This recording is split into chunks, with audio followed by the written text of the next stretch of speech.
പലപ്പോഴും ഇത്തരം ബന്ധങ്ങൾ വലിയ ദുരന്തങ്ങളിൽ കലാശിക്കുന്നതും പതിവായിരിക്കുന്നു. കാസർഗോഡ് കുമ്പളയിലെ CPM പ്രാദേശിക നേതാവായ അഭിഭാഷകയുടെ മരണത്തിൽ ആരോപണം എത്തി നിൽക്കുന്നത് ആൺസുഹൃത്തായ അഭിഭാഷകനിലാണ്. യുവതിയുടെ ആത്മഹത്യാക്കുറിപ്പിൽ നിന്ന് നിർണായക വിവരങ്ങൾ ലഭിച്ചതോടെ പോലീസ് ഇയാളെ കസ്റ്റഡിയിലെടുത്തു. ഈ വാർത്തയുടെ വിശദാംശങ്ങളാണ് പോലീസ് പട്രോളിൽ ആദ്യം. സ്വാഗതം.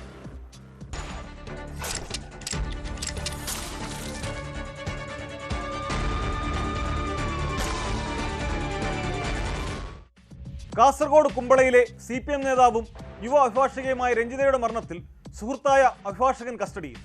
തിരുവല്ല സ്വദേശി അനിൽകുമാറാണ് തിരുവനന്തപുരത്ത് നിന്ന് പിടിയിലായത്. രഞ്ജിതയുടെ ആത്മഹത്യാക്കുറിപ്പും മൊബൈൽ ഫോണും പരിശോധിച്ചതിൽ നിന്ന് നിർണായക വിവരങ്ങളാണ് പോലീസിന് ലഭിച്ചത്.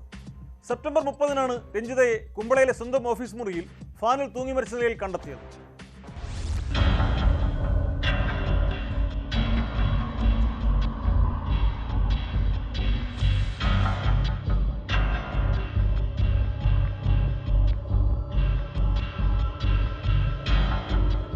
കുമ്പളയിൽ യുവ അഭിഭാഷകയെ തൂങ്ങി മരിച്ച നിലയിൽ കണ്ടെത്തിയ സംഭവത്തിലാണ് അഭിഭാഷകരെ പോലീസ് കസ്റ്റഡിയിലെടുത്തത്. തിരുവല്ല സ്വദേശി അനിൽകുമാറാണ് പിടിയിലായത്. 30-കാരിയായ രഞ്ജിത ജീവനൊടുക്കിയതിനു പിന്നാലെ കാണാതായ അഭിഭാഷകനെ തിരുവനന്തപുരത്ത് നിന്നാണ് കുമ്പള പോലീസ് കസ്റ്റഡിയിലെടുത്തത്. വർഷങ്ങളായി രഞ്ജിതയുടെ സുഹൃത്താണ് ഇയാൾ. സെപ്റ്റംബർ 30-നാണ് രഞ്ജിതയെ കുമ്പളയിലെ സ്വന്തം ഓഫീസ് മുറിയിലെ ഫാനിൽ തൂങ്ങി മരിച്ച നിലയിൽ കണ്ടെത്തിയത്. CPM കുമ്പള ലോക്കൽ കമ്മിറ്റി അംഗവും ജനാധിപത്യ മഹിളാ അസോസിയേഷൻ വില്ലേജ് സെക്രട്ടറിയും DYFI മേഖലാ പ്രസിഡന്റുമായിരുന്നു രഞ്ജിത.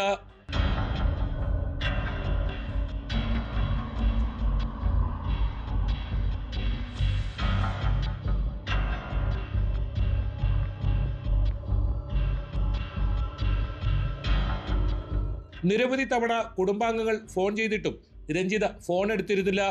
ഇതേ തുടർന്ന് അന്വേഷിച്ചെത്തിയപ്പോഴാണ് ഓഫീസ് മുറിയിൽ തൂങ്ങി മരിച്ച നിലയിൽ കണ്ടെത്തിയത്. പോലീസ് എത്തി വാതിൽ ചവിട്ടി തുറന്ന് ഉള്ളിൽ പ്രവേശിക്കുകയായിരുന്നു. ഓഫീസ് മുറിയിൽ നിന്ന് ആത്മഹത്യാക്കുറിപ്പും കണ്ടെത്തി. അഭിഭാഷക ഉപയോഗിച്ചിരുന്ന മൊബൈൽ ഫോൺ അന്വേഷണത്തിന്റെ ഭാഗമായി പോലീസ് കസ്റ്റഡിയിലെടുത്തിരുന്നു. ഇതിൽ നിന്നാണ് മരണം സംബന്ധിച്ച നിർണായക വിവരങ്ങൾ പോലീസിന് ലഭിച്ചത്.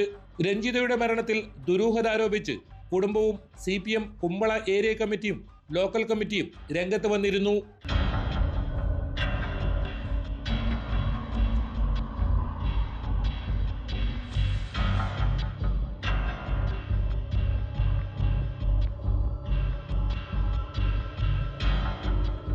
അടുത്ത സുഹൃത്തായ അഭിഭാഷകൻ രഞ്ജിതയുടെ മൃതദേഹം കാണാൻ പോലും തയ്യാറായിരുന്നില്ലെന്നും ആരോപണവും നിലവിലുണ്ട്. കൂടാതെ കാസർഗോഡ് ജില്ലാ കോടതിയിൽ ഇയാൾ മുൻകൂർ ജാമ്യാപേക്ഷയും സമർപ്പിച്ചിട്ടുണ്ട്. കുമ്പള ബത്തേരി സ്വദേശിനിയായ രഞ്ജിത വിവാഹിതയാണ്.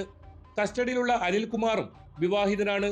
ആത്മഹത്യാക്കുറിപ്പിലെ വിവരങ്ങളുടെ അടിസ്ഥാനത്തിലാണ് ഇയാളെ പോലീസ് കസ്റ്റഡിയിലെടുത്തതെന്നാണ് വിവരം. ഇയാൾക്കെതിരെ ആത്മഹത്യാ പ്രേരണ കുറ്റം ചുമത്തിയേക്കുമെന്നാണ് സൂചന. അനിൽകുമാറിനെ വിശദമായി ചോദ്യം ചെയ്യുകയാണെന്നും കൂടുതൽ അന്വേഷണത്തിന് ശേഷമേ ഇക്കാര്യത്തിൽ അന്തിമ തീരുമാനമെടുക്കുകയെന്നും പോലീസ് അറിയിച്ചു.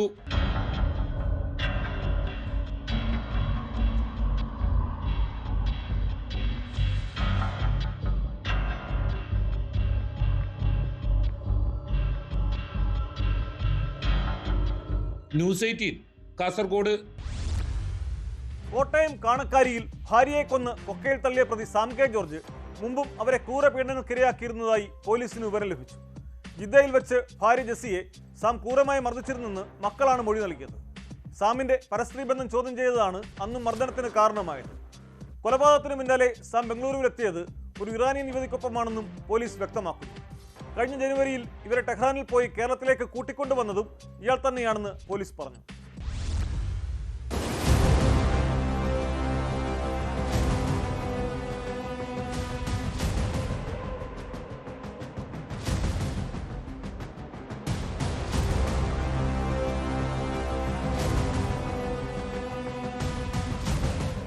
ഭാര്യയെ കൊന്ന മൃതദേഹം കൊക്കയിൽ തള്ളിയ സാം കെ ജോർജിന് ഒട്ടേറെ വിദേശ വനിതകളുമായി ബന്ധമുള്ളതായാണ് പോലീസ് അന്വേഷണത്തിൽ വ്യക്തമായത്. ബംഗളൂരുവിൽ നിന്ന് അറസ്റ്റിലാകുമ്പോൾ ഇയാൾക്കൊപ്പം ഒരു ഇറാനിയൻ യുവതിയുമുണ്ടായിരുന്നു. ഈ യുവതി പോലീസ് അന്വേഷണവുമായി പൂർണ്ണമായി സഹകരിക്കുന്നുണ്ട്. കൊലപാതകം നടക്കുന്നതിന് മുൻപുള്ള ദിവസം യുവതിയുമായി സാം കാണാക്കാരി രത്നഗിരിയിലെ വീട്ടിലെത്തിയിരുന്നു. ഈ സമയത്ത് സാമും ജെസ്സിയും മലയാളത്തിൽ വഴക്കിട്ടിരുന്നതായും ഇറാനിയൻ യുവതി പോലീസിന് മൊഴി നൽകി. കഴിഞ്ഞ ജനുവരിയിൽ ഇവരെ ടെഹ്റാനിൽ പോയി കേരളത്തിലേക്ക് കൂട്ടിക്കൊണ്ടുവന്നതും MG യൂണിവേഴ്സിറ്റിയിൽ യോഗ കോഴ്സിന് ചേരാൻ പറഞ്ഞതും സാമാണ്. ഇവിടെ പഠിക്കാൻ സ്കോളർഷിപ്പ് ശരിയാക്കി നൽകാമെന്ന് പറഞ്ഞാണ് ഇയാൾ യുവതിയുമായി സൗഹൃദത്തിലായതെന്നും അവിവാഹിതനെന്നാണ് യുവതിയോട് പറഞ്ഞിരുന്നതെന്നും പോലീസ് വ്യക്തമാക്കി.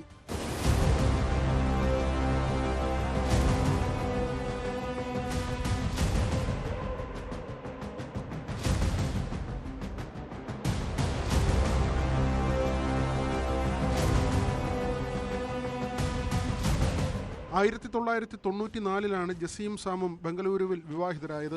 ഏറെ നാൾ ഇരുവരും വിദേശത്തായിരുന്നു. പിന്നീട് നാട്ടിൽ തിരിച്ചെത്തി. സാമിന്റെ പരസ്ത്രീ ബന്ധത്തെ ചൊല്ലി ദമ്പതിമാർ തമ്മിൽ 15 വർഷത്തോളമായി അകൽച്ചയിലായിരുന്നു. കാണാക്കാരിയിലെ വീട്ടിൽ 2 നിലകളിലായാണ് ഇരുവരും താമസിച്ചിരുന്നത്. വീട്ടിൽ താമസിക്കുന്നതിനിടെ പല സ്ത്രീകളുമായും സാം ഇവിടെ എത്തിയിരുന്നു. ഇത് ജെസ്സി ചോദ്യം ചെയ്തതും പ്രതിയുടെ പകയ്ക്ക് കാരണമായെന്നാണ് അന്വേഷണത്തിലെ കണ്ടെത്തൽ. സാമിന്റെ ആദ്യ ബന്ധത്തിലെ കുട്ടിയടക്കം മക്കൾ 3 പേരെയും ജെസ്സിയാണ് വളർത്തിയത്. ജിദ്ദയിൽ താമസിക്കുമ്പോഴും ജെസ്സിയെ ഭർത്താവ് ക്രൂരമായി മർദ്ദിച്ചിരുന്നുവെന്ന് മക്കൾ പറയുന്നു. പലപ്പോഴും കൈകൾ കൂട്ടിക്കെട്ടിയ ശേഷം മുറിയിലിട്ട് പൂട്ടുമായിരുന്നു. വർഷങ്ങളായി മക്കളുമായും അകൽച്ചയിലായിരുന്നു സാം. മക്കൾ വിളിച്ചാൽ പോലും ഫോൺ കട്ട് ചെയ്യുന്നതായിരുന്നു ഇയാളുടെ രീതി.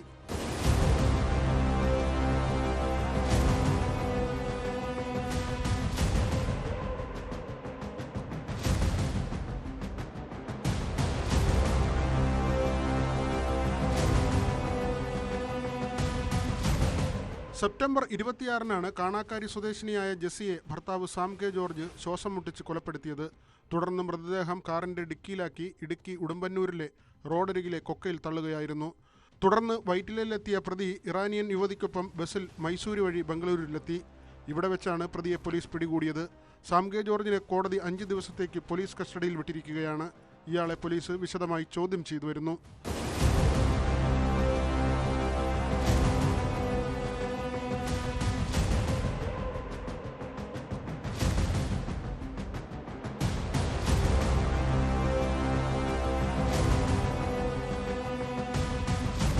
ന്യൂസ് 18 കോട്ടയം.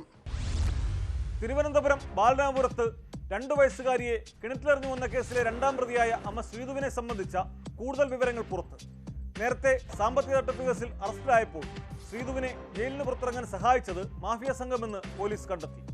സെക്സ് റാക്കറ്റുമായി ബന്ധമുള്ളവരടക്കമാണ് ശ്രീധുവിനെ അന്ന് സഹായിച്ചത്. ഇത്തരക്കാരുടെ ഇടപെടൽ സംബന്ധിച്ച് കൂടുതൽ അന്വേഷണം നടത്താനാണ് പോലീസിന്റെ തീരുമാനം.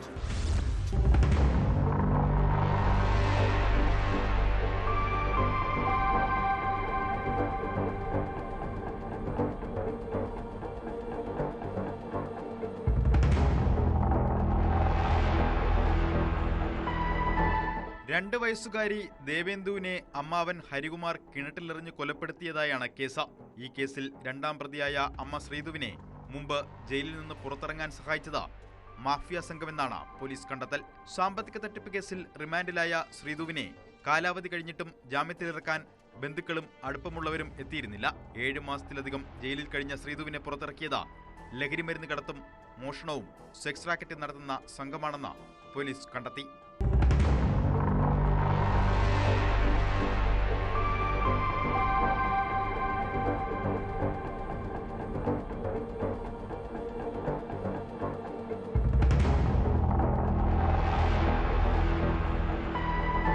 വഞ്ചിയൂർ പോലീസ് സ്റ്റേഷൻ പരിധിയിൽ മോഷണക്കേസിൽ അറസ്റ്റിലായ ഇളയരാജ എന്നറിയപ്പെടുന്ന തമിഴ്നാട് സ്വദേശിയും ഇയാളുടെ ഭാര്യയും ചേർന്നാണ് ശ്രീധുവിനെ ജാമ്യത്തിലിറക്കിയത്. പിന്നീട് ശ്രീധുവിനെ പാലക്കാട് കൊഴിഞ്ഞാമ്പാറയിൽ എത്തിച്ചു. മോഷണമടക്കം നടത്തിയിരുന്ന വൻ മാഫിയയുടെ കസ്റ്റഡിയിലായിരുന്നു ശ്രീധു എന്നാണ് വിവരം. ശ്രീധുവിനെ ഉപയോഗിച്ച തുമ്പ പോലീസ് സ്റ്റേഷൻ പരിധിയിലെ ചിലരുമായി ബന്ധപ്പെട്ടതായും പോലീസിന് വിവരം ലഭിച്ചിട്ടുണ്ട്.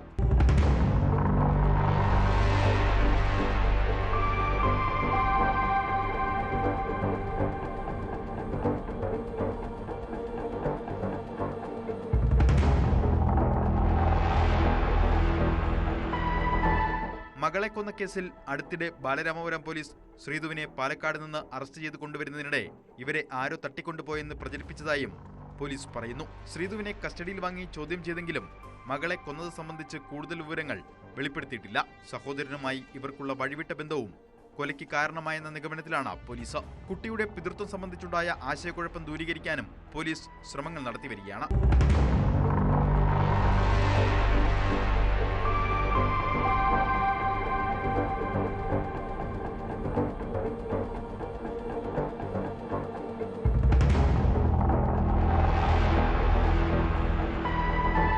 ന്യൂസ് 18 നെയ്യാറ്റിൻകര.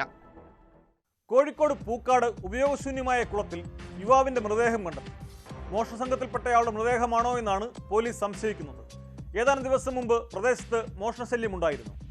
സമീപപ്രദേശങ്ങളിലെ CCTV ദൃശ്യങ്ങൾ ശേഖരിച്ചാണ് പോലീസ് അന്വേഷണം.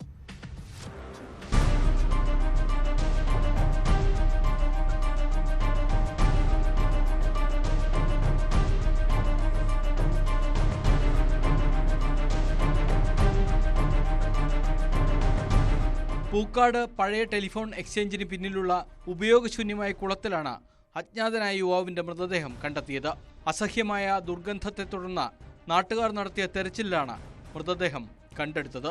കൊയിലാണ്ടി പോലീസും ഫയർഫോഴ്സും സ്ഥലത്തെത്തി മൃതദേഹം പുറത്തെടുത്തു. അഴുകിത്തുടങ്ങിയ മൃതദേഹം തിരിച്ചറിയാൻ കഴിയാത്ത വിധമാണ്. മൃതദേഹത്തിന് കൂടെ തുണികളും കണ്ടെത്തിയിട്ടുണ്ട്.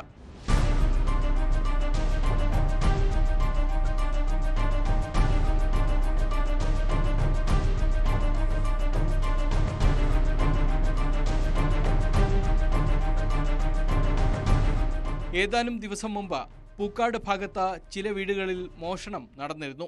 മോഷ്ടാക്കളുടെ സംഘത്തിൽ ഉൾപ്പെട്ട യുവാവിൻ്റേതാണോ മൃതദേഹം എന്ന് പോലീസ് സംശയിക്കുന്നുണ്ട്. ഇൻക്വസ്റ്റിന് ശേഷം മൃതദേഹം പോസ്റ്റ്മോർട്ടത്തിനായി മാറ്റി. സമീപത്തെ CCTV ദൃശ്യങ്ങൾ പോലീസ് ശേഖരിച്ചു വരികയാണ്. സംഭവത്തിൽ അന്വേഷണം തുടങ്ങിയതായി പോലീസ് അറിയിച്ചു.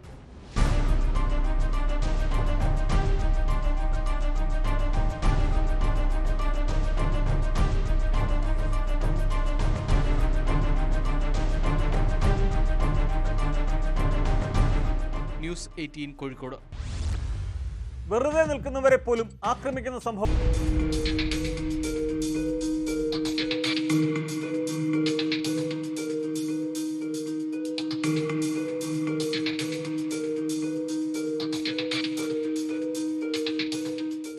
മറ്റൊരു കേസിന്റെ അന്വേഷണവുമായി ബന്ധപ്പെട്ടെത്തിയതാണ് ഡാൻസ് ഓഫ് ടീം.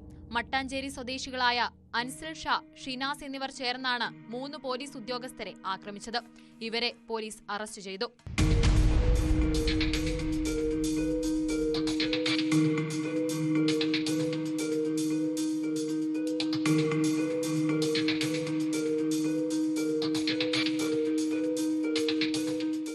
അൻസൽ ഷായും ഷിനാസും ലഹരിമരുന്ന് വിൽപ്പന ഉൾപ്പെടെയുള്ള നിരവധി കേസുകളിൽ പ്രതികളാണെന്ന് പോലീസ് വ്യക്തമാക്കി. വൈദ്യപരിശോധനയ്ക്ക് കൊണ്ടുപോയപ്പോഴും പ്രതികൾ അക്രമാസക്തരായി. പോലീസുകാർ ഏറെ പ്രയാസപ്പെട്ടാണ് ഇരുവരെയും ജീപ്പിൽ കയറ്റിയത്. ഔദ്യോഗിക കൃത്യനിർവഹണം തടസ്സപ്പെടുത്തിയെന്നതടക്കമുള്ള വകുപ്പുകളാണ് ഇവർക്കെതിരെ ചുമത്തിയിട്ടുള്ളത്.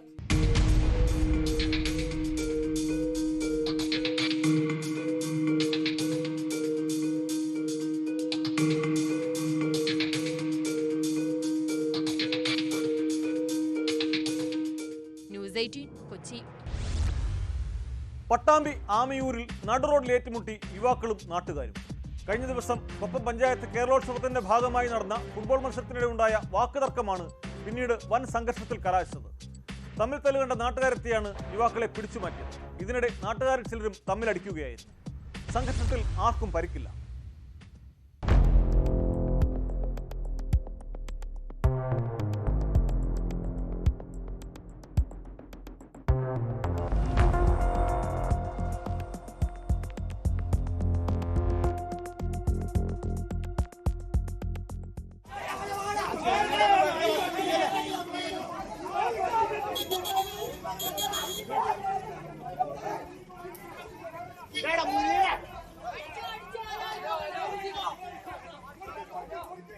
പട്ടാമ്പി ആമയൂർ പുതിയ റോഡിലാണ് നടുറോഡിൽ സംഘർഷമുണ്ടായത്.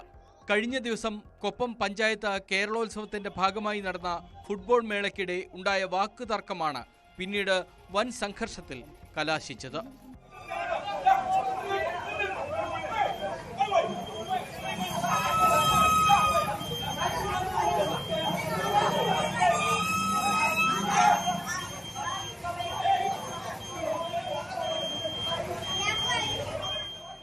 നാട്ടുകാരെത്തിയാണ് തമ്മിലടിച്ചവരെ പിടിച്ചുമാറ്റിയത്. ഇതിനിടെ നാട്ടുകാരിൽ ചിലരും പക്ഷം പിടിക്കുകയും തമ്മിൽ അടിപിടിയുണ്ടാക്കുകയും ചെയ്തു.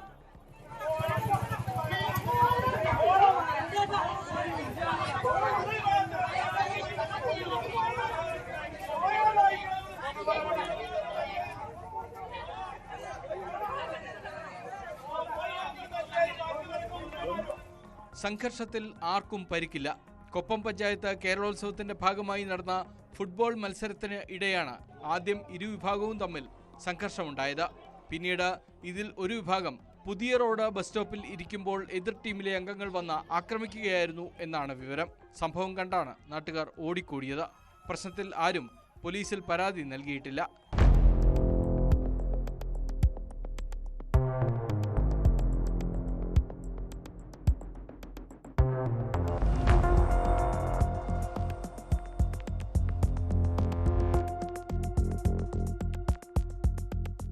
ന്യൂസ് 18 പട്ടാമ്പി.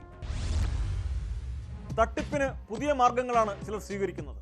മൊബൈൽ ഫോണിൽ നിന്ന് നെറ്റ് ബാങ്കിംഗ് വഴി പണമടച്ചതായി യുവലറുകളെ വിശ്വസിപ്പിച്ച് സ്വർണം തട്ടിയെടുക്കുന്ന തട്ടിപ്പ് സംഘം കോഴിക്കോട് പിടിയിലായി. കണ്ണൂർ സ്വദേശികളായ അഭിഷേക്, അഷ്റഫ് എന്നിവരെയാണ് ഫറൂഖ് പോലീസ് പിടികൂടിയത്. ഫറൂഖിലുള്ള മലബാറി ഫാഷൻ ജുവലറിയിൽ നിന്ന് 4 ലക്ഷം രൂപയുടെ സ്വർണം തട്ടിയെടുത്ത കേസിലാണ് അറസ്റ്റ്.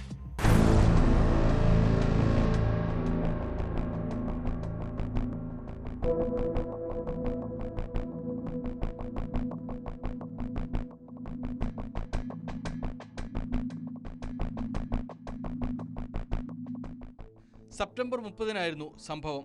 ഒന്നാം പ്രതിയായ അഭിഷേക് രാമനാട്ടുകരയിലെ മലബാറി ഫാഷൻ ജ്വല്ലറിയിലെത്തി 4 ലക്ഷം രൂപയുടെ സ്വർണ്ണാഭരണങ്ങൾ ആവശ്യപ്പെട്ടു.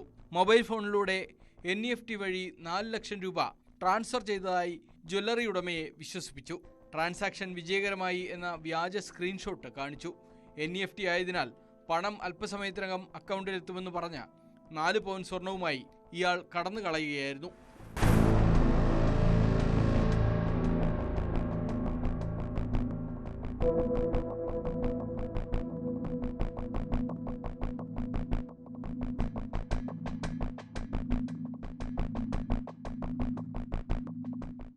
NEFT ട്രാൻസ്ഫർ ചെയ്യുമ്പോൾ സക്സസ്ഫുൾ എന്ന് കാണിക്കുമെങ്കിലും ബാങ്കിൽ നിന്നുള്ള സന്ദേശം ലഭിക്കാൻ 1 മണിക്കൂറെങ്കിലും എടുക്കും. ഇത് മുതലെടുത്താണ് പ്രതികൾ തട്ടിപ്പ് നടത്തിയത്. രാമനാട്ടുകരയിലെ തട്ടിപ്പിന് ശേഷം അഭിഷേക് വടകരയിലെ ഒരു ജ്വല്ലറിയിൽ ഇതേ മാതൃകയിൽ 15 ലക്ഷം രൂപയുടെ സ്വർണം വാങ്ങാൻ ശ്രമിക്കുന്നതിനിടെയാണ് പിടിയിലായത്. തുടർന്ന് നടത്തിയ അന്വേഷണത്തിൽ കൂട്ടാളിയായ അഷ്റഫിനെയും പിടികൂടുകയായിരുന്നു. ഫറൂഖ് അസിസ്റ്റന്റ് കമ്മീഷണർ AM സിദ്ദിഖിന്റെ നേതൃത്വത്തിലുള്ള ക്രൈം സ്ക്വാഡും ഫറൂഖ് SI അനൂപിന്റെ നേതൃത്വത്തിലുള്ള പോലീസ് സംഘവും ചേർന്നാണ് പ്രതികളെ പിടികൂടിയത്.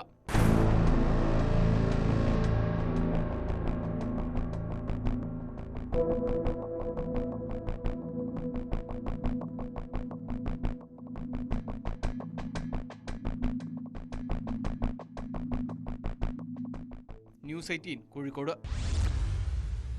നെടുമ്പാശ്ശേരിയിൽ കസ്റ്റംസിന്റെ വൻ ലഹരിവേട്ട. 6 കോടി രൂപ മതിക്കുന്ന ഹൈബ്രിഡ് കഞ്ചാവുമായി ഫാഷൻ ഡിസൈനർ പിടിയിലായി. ബാങ്കോക്കിൽ നിന്നെത്തിയ കൊടുങ്ങല്ലൂർ സ്വദേശി അബ്ദുൾ ജലീൽ ജസ്മാലാണ് പിടിയിലായത്. 1 വർഷത്തിനിടെ 100 കോടിയുടെ ഹൈബ്രിഡ് കഞ്ചാവാണ് നെടുമ്പാശ്ശേരിയിൽ കസ്റ്റംസ് പിടിച്ചെടുത്തത്.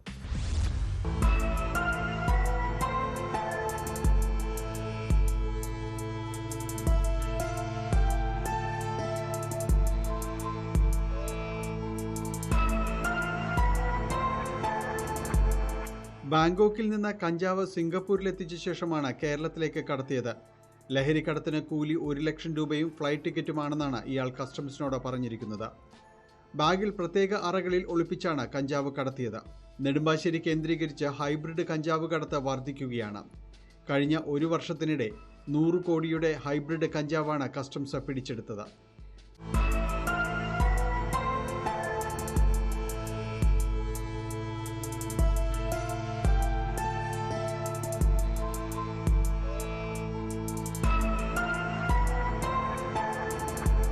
പിടിയിലാകുന്ന ഭൂരിഭാഗം പേരും കാരിയർമാർ മാത്രമാണ്. വിമാന ടിക്കറ്റും പണവുമാണ് ഇവർക്ക് കള്ളക്കടത്ത് സംഘം നൽകുന്നത്. ഹൈബ്രിഡ് കഞ്ചാവിന് വിപണിയിൽ 1 കിലോയ്ക്ക് 1 കോടി രൂപയാണ് വില. തായ്ലൻഡ്, മലേഷ്യ, ബാങ്കോക്ക് തുടങ്ങിയ രാജ്യങ്ങളിൽ നിന്ന് വാണിജ്യ അടിസ്ഥാനത്തിലാണ് ഇത് കൃഷി ചെയ്യുന്നത്. ഇവിടെ നിന്നും എത്തിച്ച് ഗൾഫ് രാജ്യങ്ങളിലേക്ക് കടത്തുന്ന സംഘത്തെയും അടുത്തയിടെ കസ്റ്റംസ് നെടുമ്പാശ്ശേരിയിൽ പിടികൂടിയിരുന്നു. വിദേശ വനിതകൾ ഉൾപ്പെടെ അന്ന് അറസ്റ്റിലായി. കാരിയർമാരെ പിടികൂടുന്നുണ്ടെങ്കിലും യഥാർത്ഥ പ്രതികളിലേക്ക് ഇപ്പോഴും അന്വേഷണം എത്തിയിട്ടില്ല.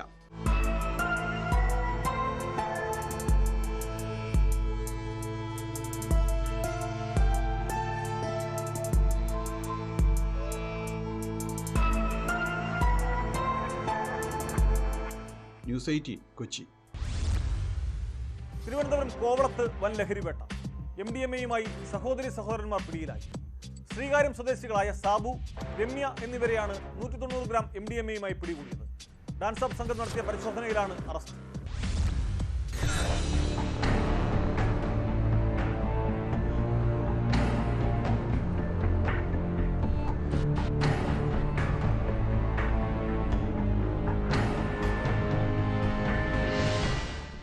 ബംഗളൂരുവിൽ നിന്ന് സംസ്ഥാനത്തേക്ക് ലഹരി മരുന്ന് കടത്തുന്നതായ രഹസ്യവിവരത്തിന്റെ അടിസ്ഥാനത്തിലായിരുന്നു പരിശോധന. ശ്രീകാര്യം സ്വദേശികളായ സാബു, സഹോദരി രമ്യ എന്നിവരെയാണ് 190 ഗ്രാം MDMA-യുമായി പിടികൂടിയത്. കാറിൽ യാത്ര ചെയ്യുന്നതിനിടെ കോവളത്ത് വെച്ചാണ് ഡാൻസ് ഓഫ് സംഘം ഇരുവരെയും കസ്റ്റഡിയിലെടുത്തത്. ഇവർ സഞ്ചരിച്ച കാറും കസ്റ്റഡിയിലെടുത്തു.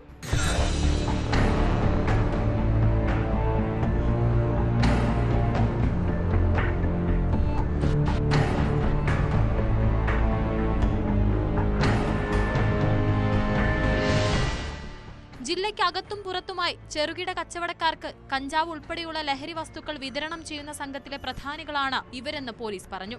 ബംഗളൂരുവിൽ നിന്ന് ഇവർ നേരത്തെ MDMA കടത്തിക്കൊണ്ടുവന്നിട്ടുണ്ടോ എന്നും പോലീസ് പരിശോധിച്ചു വരുന്നു. പ്രതികളെ കോടതിയിൽ ഹാജരാക്കും.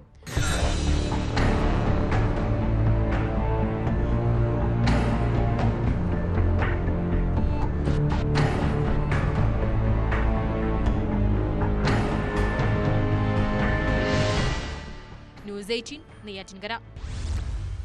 18 കുട്ടികളുടെ മരണത്തിനിടയാക്കിയ കോൾഡ്രിഫ് കഫ് സിറപ്പ് നിർദ്ദേശിച്ച ഡോക്ടറെ അറസ്റ്റ് ചെയ്തു. നിയമവിരുദ്ധമായി മരുന്ന് നിർദ്ദേശിച്ചതിനെ തുടർന്നാണ് നടപടി. സിറപ്പിന്റെ നിർമ്മാതാക്കളായ തമിഴ്നാട്ടിലെ സ്റ്റേഷൻ ഫാർമസ്യൂട്ടിക്കലിനെതിരെയും കേസെടുത്തു. ഇതിനിടെ കഫ് സിറപ്പിന്റെ വിൽപ്പന കേരളം, മധ്യപ്രദേശ് സർക്കാരുകൾ നിരോധിച്ചു. തെലങ്കാന സർക്കാരും സിറപ്പ് ഉപയോഗിക്കുന്നത് അടിയന്തരമായി നിർത്തണമെന്ന് നിർദ്ദേശിച്ചിട്ടുണ്ട്. മാനദണ്ഡങ്ങൾ പാലിക്കാത്ത കഫ് സിറപ്പ് കമ്പനികൾ ലൈസൻസ് റദ്ദാക്കുമെന്ന് കേന്ദ്ര സർക്കാർ വ്യക്തമാക്കി. സംസ്ഥാനങ്ങൾ പരിശോധന കർശനമാക്കണമെന്നും നിർദ്ദേശം നൽകിയിട്ടുണ്ട്.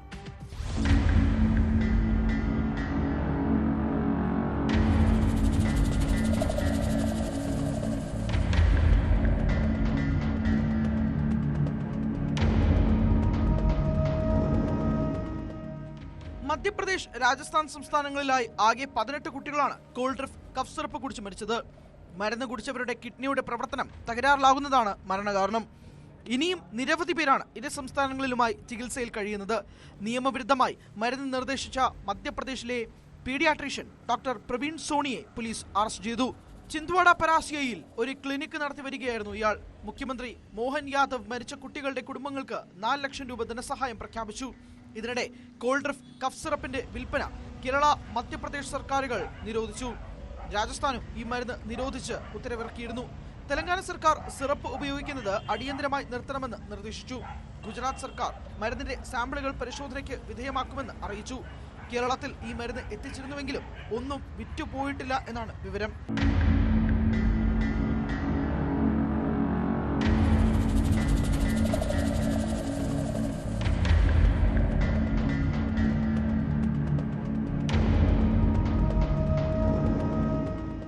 സിറപ്പിന്റെ നിർമ്മാതാക്കളായ തമിഴ്നാട്ടിലെ സ്റ്റേഷൻ ഫാർമസ്യൂട്ടിക്കൽസിനെതിരെ മധ്യപ്രദേശ് സർക്കാർ കേസെടുത്തിട്ടുണ്ട്. ഇവരുടെ ഓഫീസിൽ തമിഴ്നാട് സർക്കാർ റെയ്ഡ് സംഘടിപ്പിച്ചു. കോൾഡ്രിഫ് കഫ് സിറപ്പിൽ ശരീരത്തിന് ഹാനികരമായ പദാർത്ഥങ്ങൾ അടങ്ങിയിട്ടുണ്ടെന്ന് ചെന്നൈയിൽ നടത്തിയ പരിശോധനയിൽ കണ്ടെത്തിയിരുന്നു. മരുന്നിൽ 48.6% ഡൈത്തിലീൻ ഗ്ലൈക്കോൾ ഉണ്ടെന്നാണ് വിവരം. മധ്യപ്രദേശ് കേസ് കൂടുതൽ അന്വേഷിക്കാൻ പ്രത്യേക അന്വേഷണ സംഘത്തെ നിയോഗിച്ചു. ഇവർ ഉടൻ തമിഴ്നാട്ടിലേക്ക് തിരിക്കും. 6 സംസ്ഥാനങ്ങളിലായി മരുന്ന് നിർമ്മാണം നടത്തുന്ന 19 ഇടങ്ങളിൽ ആരോഗ്യവകുപ്പ് പരിശോധന നടത്തി വരികയാണ്. ചുമ മരുന്നുകൾ കർശനമായി നിയന്ത്രിക്കണമെന്ന് കേന്ദ്ര ആരോഗ്യ മന്ത്രാലയം നേരത്തെ മാർഗനിർദ്ദേശം നൽകിയിരുന്നു.